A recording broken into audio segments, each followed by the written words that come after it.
So hello and welcome to বংপিন PCR. আবার একটা ইন্ডিয়ান ফুটবলের ভিডিওতে প্রত্যেককে ওয়েলকাম। বেশ কিছু সিরিয়াস ম্যাটার রয়েছে, নিশ্চিতভাবে কথা বলবো। যার মধ্যে প্রথম ব্যাপারটা হচ্ছে হায়দ্রাবাদ এফসিকে নিয়ে। কালকে মনে হয়েছিল একবার যে হায়দ্রাবাদ এবং জামশেদপুরকে নিয়ে কথা বলি, ভিডিওতে বলেওছিলাম, বাট তারপরে ফাইনাল যে ভিডিওটা আমি প্রডিউস করি সেখান থেকে পার্টটাকে আমি কেটে দিই, কারণ তারপর মনে হয়েছিল যে না, আরও কিছু ইনপুট আমার দরকার রয়েছে ইন ডিটেলসে কথা বলতে গেলে, কারণ রেগুলার বেসিসে হায়দ্রাবাদের কী হতে পারে এই নিয়ে অনেকে জানার ইচ্ছা রয়েছে। শুরুতে জামশেদপুরকে নিয়ে ছোট্ট করে একটু বলি, কারণ আমাদের ইন্ডিয়ান ফুটবলে যদি টপ টিয়ারে কোনো টিম থাকে যে সেলফ ডিপেন্ডেন্ট, মানে নিজের ভরসায় শুরু একদম গ্রাসরুট থেকে সিনিয়র লেভেল অবধি যদি কারোর হাতে থাকে, সেটা একমাত্র হচ্ছে জামশেদপুর এফসি। যাদের টাটা ফুটবল একাডেমি থেকে শুরু করে জামশেদপুরের টিমটা পুরোটাই কিন্তু টাটাদের অধীনে, এবং তাদের নিজস্ব স্টেডিয়াম রয়েছে, সমস্ত কিছু তাদের হাতে রয়েছে। কিন্তু যে জিনিসটা আমরা all over Indian football fans জামশেদপুরের থেকে দেখার কোথাও এক্সপেকটেশন রাখি, সেটা কিন্তু তারা ফুলফিল করে না। যে রেগুলার বেসিসে একটা ভালো টিম তৈরি করা, রেগুলার বেসিসে সেই খরচাটা করা, এবং গ্রাসরুট থেকেও ভালো ভালো প্লেয়ার আগে যেমনটা উঠে আসতো, এখন তার সংখ্যা অনেক কমে গেছে। উঠে তো আসে অবশ্যই, কিন্তু সেই সংখ্যা কমে গেছে।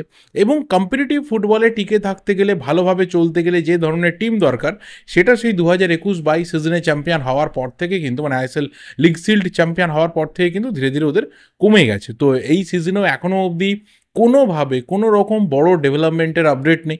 যে সমস্ত বিদেশি বা ইম্পর্টেন্ট ইন্ডিয়ান প্লেয়ার ছিল, তাদেরকে ধরে রাখার যে তাগিদ, সেই তাগিদটুকুও দেখা যায়নি।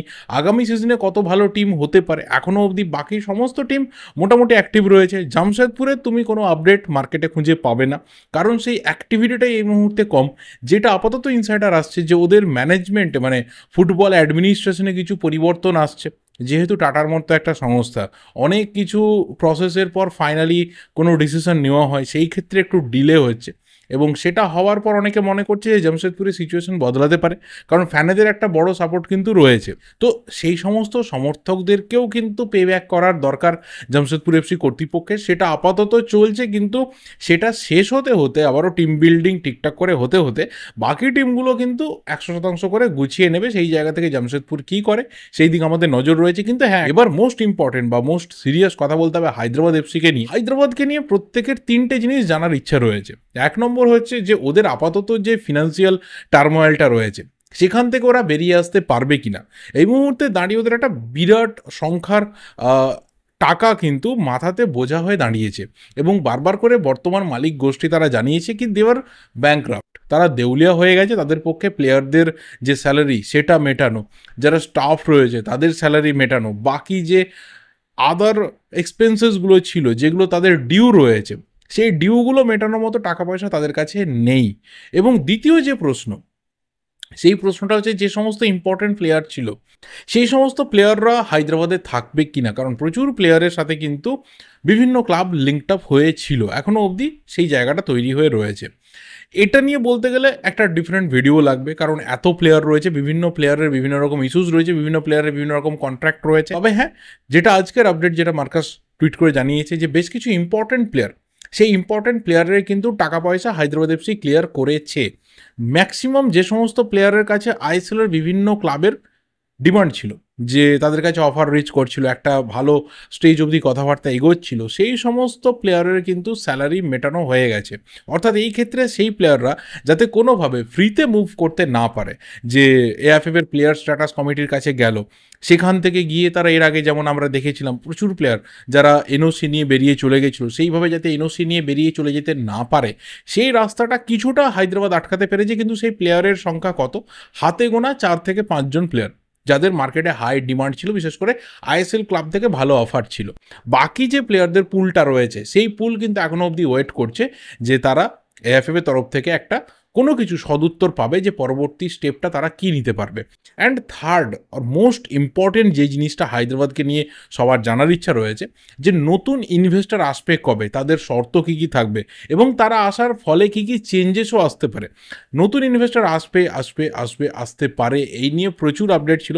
এর আগেও আমি ডিসকাস করেছি, বারবার কথা বলেছি যে যতক্ষণ না সেই ইনভেস্টররা দেখবে যে টোটাল যে ক্লাবের ডিউজ রয়েছে, সেই ডিউজটা মিটে গিয়ে ব্যালেন্স জিরোতে এসে দাঁড়াচ্ছে, কারণ তারা ইনভেস্টমেন্ট কিন্তু করবে জিরো থেকে।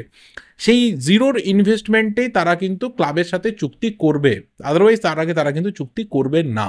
এই মুহূর্তে দাঁড়িয়ে যা কিছু ডিউজ রয়েছে, 2023-24 সিজন অবধি যা কিছু ওদের ডিউজ রয়েছে সেই ডিউজ মিটে যাওয়ার পরে কিন্তু নতুন ইনভেস্টর অনবোর্ড হবে। এই কারণে কিন্তু যারা সম্ভাবনা রয়েছে যে কোম্পানির নতুন ইনভেস্টর হওয়ার, তাদের নাম কোথাও কিন্তু বেরোয়নি। শুধুমাত্র শোনা যাচ্ছিল যে ইনভেস্টর আসছে, তারা অনবোর্ড হতে পারে, তারা হায়দ্রাবাদের দায়িত্ব নিতে পারে। এই যে একটা পাঁকে পড়া অবস্থা রয়েছে হায়দ্রাবাদের, সেখান থেকে তারা তাদের বাঁচিয়ে তুলতে পারে। পুরোটা যদি সামারি করা যায় তাহলে দেখা যাবে যে হায়দ্রাবাদ কিন্তু ইন আ টোটাল মেস। হায়দ্রাবাদের ব্যাপারটা পুরো ঘেঁটে হয়ে গুলিয়ে পুরো একদম পাকিয়ে গেছে। এই জায়গা থেকে ওদের জট ছাড়াতে, পরিষ্কার হতে অনেকটা সময় লাগবে। আদেও হবে কি না এটা হচ্ছে সব থেকে বড় ডাউট, যেটা অ্যামাউন্ট মানে এই মুহূর্তে শুনতে পাওয়া যাচ্ছে বিভিন্ন সোর্স থেকে যে 75 crore থেকে সেটা কিন্তু 100 crore অবধি, 75 থেকে 100 কোটির কিন্তু অ্যামাউন্টের একটা বোঝা হায়দ্রাবাদ এফসির মাথায় রয়েছে, মানে হায়দ্রাবাদের যারা বর্তমান মালিক তাদের মাথায় রয়েছে। সেটা ক্লিয়ার না হওয়া অবধি কিন্তু হায়দ্রাবাদকে নিয়ে কোনো কিছু বলা যাবে না যে কী হতে পারে। তো হায়দ্রাবাদকে নিয়ে না তো কোনো রিউমার থাকছে, হায়দ্রাবাদের প্লেয়ার ছেড়ে আসা নিয়ে না তো কোনো রিউমার থাকছে।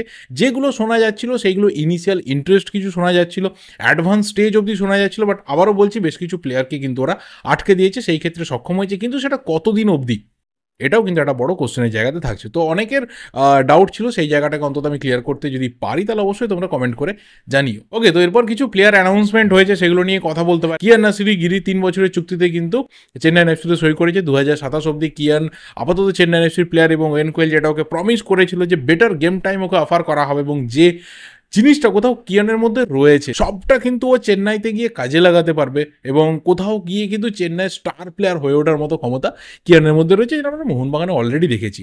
থার্ড যে অ্যানাউন্সমেন্টটা, যেটা মেগা অ্যানাউন্সমেন্ট এসেছে, সেটা কিন্তু অবশ্যই ইস্টবেঙ্গলের তরফ থেকে এসেছে। দিমিত্রিয়স ডিয়ামান্টাগোসকে 2 বছরের চুক্তিতে ইস্টবেঙ্গল সই করিয়ে নিয়েছিল। আজকে তার অফিসিয়াল অ্যানাউন্সমেন্ট কিন্তু ইস্টবেঙ্গলের তরফ থেকে হয়ে গেল।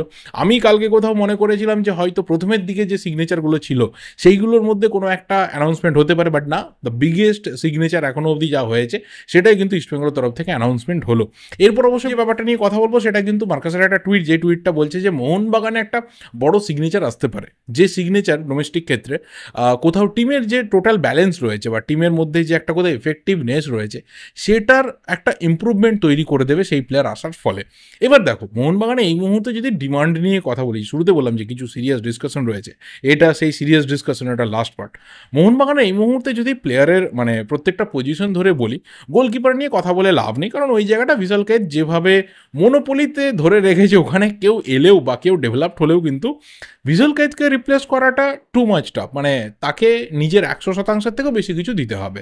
যদি ডিফেন্সিভ লাইনের কথা বলি তাহলে নিশ্চিতভাবে ডিফেন্সে রাইট ব্যাক পজিশন বলো, সেখানে আশিস রায়ের মতো প্লেয়ার রয়েছে, কারণ এই ক্ষেত্রে হোসে মলিনা আসার পর কি ফরমেশনে তিনি খেলাবেন, দ্যাটস আ বিগ থিং। কারণ তিনি যদি 4 ব্যাক সিস্টেমে ফিরে যান তাহলে আমরা রেগুলার বেসিসে কিন্তু আশিস রায়কে ফিচার্ড হতে দেখবো। ব্যাকআপ অপশন হিসেবে অবশ্যই রাজ বাসপুর বা দীপেন্দু, তারাও কিন্তু রাইট ব্যাকে খেলতে পারে, তারা রয়েছে। তো প্লেয়ার কিন্তু ব্যাকআপ অপশনে রয়েছে। ডিফেন্সিভ জোনটা সেন্টার ব্যাকের যদি কথা বলি তাহলে সেই ক্ষেত্রে অবশ্যই আনোয়ার আলী যেমন থাকছে, নতুন বিদেশি ডিফেন্সিভ প্লেয়ার আসবে, ডিফেন্ডার আসবে। লেফট ব্যাকে শুভাশিসের মতো প্লেয়ার রয়েছে, ব্যাকআপ অপশন হিসেবে আমনদীপের মতো প্লেয়ার রয়েছে। যদি মাঝমাঠের কথা বলি, আমার মনে হয় যে মাঝমাঠ একটা খুব ইম্প্যাক্টফুল জায়গা, যে মাঝমাঠটা কোথাও টোটাল যে একটা টিমের গেম কন্ট্রোলিং, সেই কন্ট্রোলিংটাকে পুরোপুরি তৈরি করে দেয়, যে অ্যাকচুয়ালি আমি টোটাল গেমটাকে কীভাবে দেখতে চাইছি। এবং সেই মাঝমাঠে যদি তুমি ভাবো যে এমন একজন ইন্ডিয়ান প্লেয়ারের উপর আমি ইনভেস্ট করব যে আসার ফলে আমার মাঝমাঠটা পুরো চেঞ্জ হয়ে যাবে, তাহলে কিন্তু সেই জায়গাতে একটা বড় সিগনেচার হতে পারে। এবং সেখানে আমরা জানি যে ডিফেন্সিভ মিডফিল্ড জোনটাতে দীপক টাংরি যেমন রয়েছে, তার উপরে ভরসা করাটা ভীষণ বড় একটা বোকামি, যেটা মোহনবাগান সমর্থকরা এই সিজনে বুঝতে পেরেছে। যে তার যা ম্যাচের সংখ্যা, সেই ম্যাচের মধ্যে 70 to 80% ম্যাচে কিন্তু সে ইয়েলো কার্ড দেখেছে। যদি তোমার এই টেন্ডেন্সি তৈরি হয়ে যায়, দেন একটা বড় টিম কিন্তু তোমার জন্য সাফার করবে। রেগুলার বেসিসে তোমার প্লেয়ার যদি এইভাবে ইয়েলো কার্ড কনসিড করাটাকে অভ্যেসে মানিয়ে ফেলে, সেটা কিন্তু একটা টিমের জন্য একদমই ভালো জিনিস না।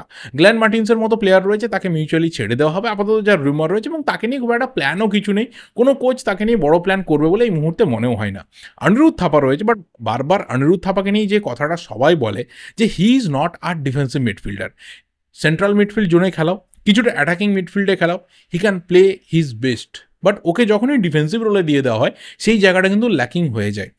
লাস্ট যে প্লেয়ারের অপশনটা রয়েছে আপাতত মোহনবাগানে সেটা হচ্ছে অভিষেক সূর্যবংশী। নিজেকে প্রুভ করেছে, ডিফেন্সে মিডফিল্ডে প্রুভ করেছে, সেন্ট্রালে প্রুভ করেছে।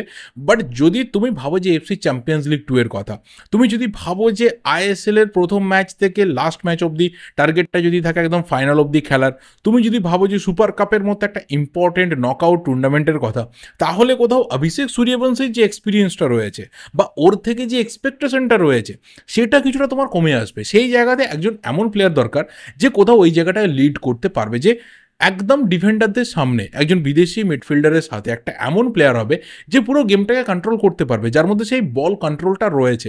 এবং সেটা আপাতত ইন্ডিয়ান ফুটবলে দুজনের রয়েছে, এক হচ্ছে আপুইয়ার আলতে, দুই হচ্ছে জিকসন সিং। আপুইয়ার লিঙ্ক আপ বহুদিন আগে থেকে ছিল, জিকসনের লিঙ্ক আপও ছিল, কাল থেকে সেটা আরও বেশি করে স্ট্রং হয়েছে। এই দুজনের মধ্যে কোনো একজন প্লেয়ার যদি আসে সেই ক্ষেত্রে মোহনবাগানের মাঝমাঠ কিন্তু তৈরি হয়ে যাবে। তবে অবশ্যই তার পাশাপাশি কিছু প্লেয়ারকে ছাড়তে হবে, সেটা কোন কোন প্লেয়ার রিলিজ হয় সেটা হবে পরে দেখার বিষয়। যদি ফরওয়ার্ডের কথা বলি, যদি উইং এবং ফরওয়ার্ডের কথা বলি, তাহলে সেই ক্ষেত্রে লিস্টন রয়েছে, আশিক রয়েছে বাঁদিকে। ডান দিকের কথা ভাবলে দেখা যাবে সেখানে মনভীরের মতো প্লেয়ার রয়েছে। সেন্টার ফরওয়ার্ডে ইন্ডিয়ান ফুটবলাররা খুব একটা আগামী সিজনেও যে বিরাট কিছু ফোকাসড থাকবে, বিরাট কিছু যে চান্স পাবে, খুব বেশি কিছু তাদের নিয়ে ভাবনা চিন্তা অনেকগুলো টিম করবে, এটা খুব বড় বোকামি হয়ে যাবে ভাবনা চিন্তা করাটা। উইংয়ের জায়গাটা যদি ধরি, তাহলে সেই ক্ষেত্রে যদি রাইট উইংয়ের কথা স্পেশালি বলি, তাহলে সেখানে কনসিস্টেন্সি বলো বা সেখানে একটা লিডারশিপ যদি পাওয়ার বলো, তাহলে সেই জায়গাটা হতে পারে যে লালিয়ানজোয়ালা ছাংতে, যার প্রতি ইন্টারেস্ট কিন্তু বহুদিন থেকে মোহনবাগানে থাকে, যে লং টাইম তার উপর একটা ইন্টারেস্ট কিন্তু মোহনবাগানের রয়েছে।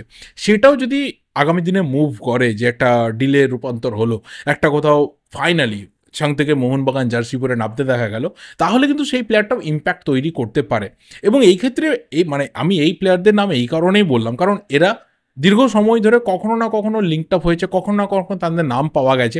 এবং স্পেসিফিক্যালি বলতে গেলে যে মার্কাসের যে টুইট, সেই টুইট বলছে যে একটা বিগ ডোমেস্টিক নেম, এবং এর বাইরে অন্য কোনো বিগ ডোমেস্টিক নেম মোহনবাগানে যে প্লেয়াররা আপাতত রয়েছে তাদের ওপরে বা তাদের লেভেলে এইভাবে কিন্তু তুমি খুঁজে পাবে না, এবং যে জায়গাতে দরকার বেশি রয়েছে। সো সেই কারণে মিডফিল্ড এবং ফরওয়ার্ডের উপর জোর দিলাম। যদি এই তিনজন প্লেয়ারের মধ্যে কোনো একজন প্লেয়ার পার্টিকুলার মোহনবাগানের সই করে, সেই সিগনেচারটা কিন্তু মোহনবাগানের টোটাল যে ব্যালেন্স রয়েছে সেই ব্যালেন্সটাকে আপলিফ্ট করবে, এবং কোথাও একটা ইম্প্যাক্ট কিন্তু মোহনবাগান দেখতে পাবে। আর যাই হোক, এই ভিডিওটা এই অবধি, এর বেশি আর কিছু বলার নেই। এটা হয়তো লেন্দি হয়ে গেল, সরি ফর দিস, বাট ভালো লাগলে লাইক করো, শেয়ার করো, যা যা ওপিনিয়ন্স রয়েছে অবশ্যই কমেন্ট করে জানাতে থাকো। দেখা হবে পরের ভিডিওতে। Till then subscribe the channel যদি নতুন হয়ে থাকো। Thank you, goodbye and good night.